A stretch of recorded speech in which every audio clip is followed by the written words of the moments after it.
I don't know about how many books you guys read or how many videos you watch or how you consume, however it is you consume information, but I do read a ton.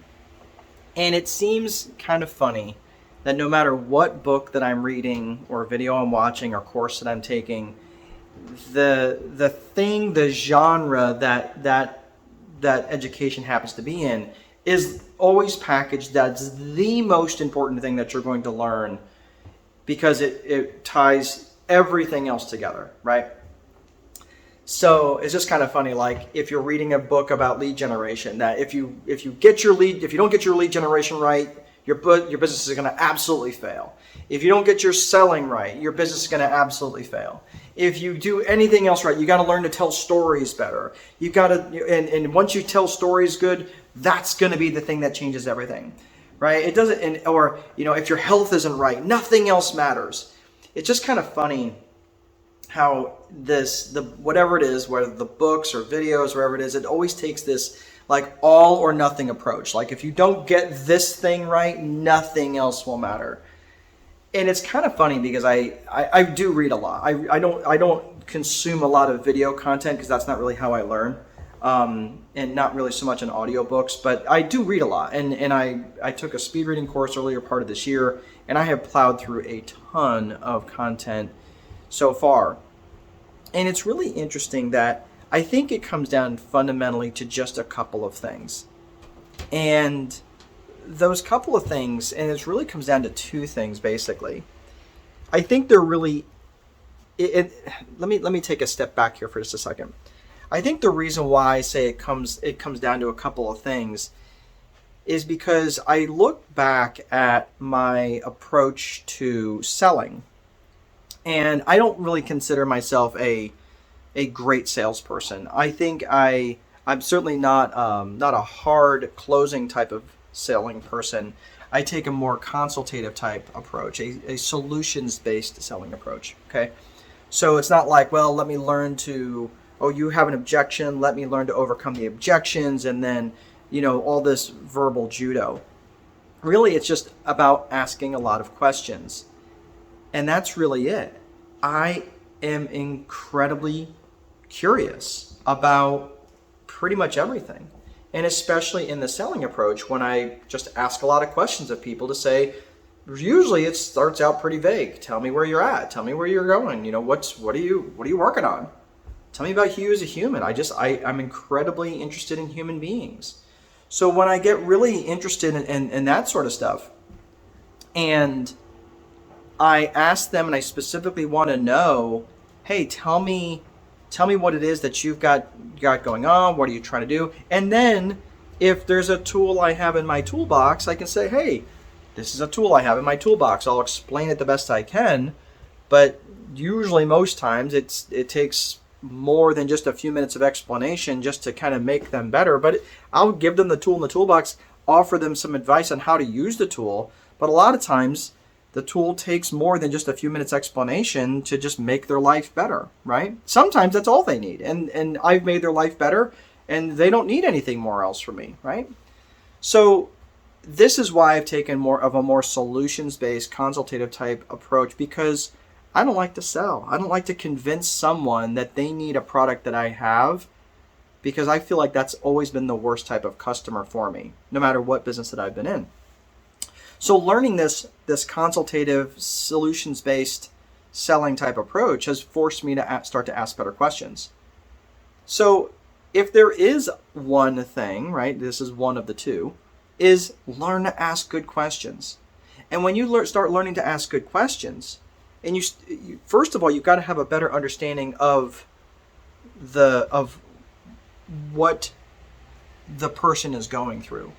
Right? Have you ever had someone that asked you a question that was kind of a dumb question? Like, did you just not listen to the last 5 minutes of things that I just said? Like, then you realize that they just don't have an ability to ask good questions because the topic is beyond their level of understanding. Not their fault. It's just that that's not where they're at. That's not where their area of gifting is. But that's what I'm talking about. When you can learn to ask better questions, now all of a sudden it shows the listener that, number one, you're engaged. Number two, you care about them. And number three, you have some credibility, that you belong in the conversation. So when you can start to ask better questions, like one of the things that I often do in networking, I almost always ask the same question is, what do you keep busy with?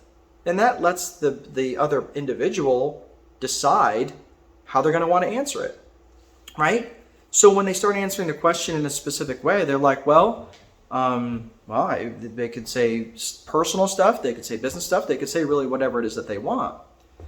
So learning to ask better questions, it makes them better managers, it makes them better coaches, right? And I believe the alchemy that exists between coaching and management is what creates leaders. So it makes them into better leaders. It makes them into better husbands and spouses and wives and fathers and mothers and just leaders in their community because they ask better questions. So I think that question asking skill is definitely one that can be developed with practice over time. And that's the first thing. So if there is a one thing, right, it's asking better questions. And number 2, learn to listen for the answers. Learn to listen better. And not just listening for the answers themselves, but listening for the emotion when they're talking about that stuff. Listening for the things that are really important to them when they're talking about different parts of their life, and listening for the emotional words that they're conveying. And maybe you're not necessarily seeing the emotion, but they're conveying the emotion, and you know better, you know how to listen for that stuff. That's where I feel it is going to be important for you to say, hey, wait a minute. This is obviously something that's really important to them. How can I pour into them right now? This is obviously something that's really meaningful to them. Maybe there's something that can help them out, and it's not necessarily around your agenda of trying to sell whatever thing it is that you've got that you're trying to pitch. So I really feel like 2 main things, and that is the fruit of every other tree that you're going to pick fruit from, whether it's being in better sales, being better at whatever it is. I don't care, whatever. If you go into a book, you pick up a random book. Okay, here's a book that's on my very messy conference table right now because it's littered with books right now. But if I picked up this book, The Rabbit Effect, okay? It's by this Dr. Kelly Harding, and connected with her on LinkedIn. Super nice gal and brilliant book. It is a book about the overall impact of kindness in our world. And I got so much out of that book. As I was going through each chapter, I would skim the chapter first. Well, why would I skim the chapter first? Because I get a little bit of a vague understanding of the chapter, and it starts to create questions. And I was like, where is she going with this? Where does it talk about kindness, not just from an interpersonal perspective, but from an entire community perspective and everything else? I learned so much from that book.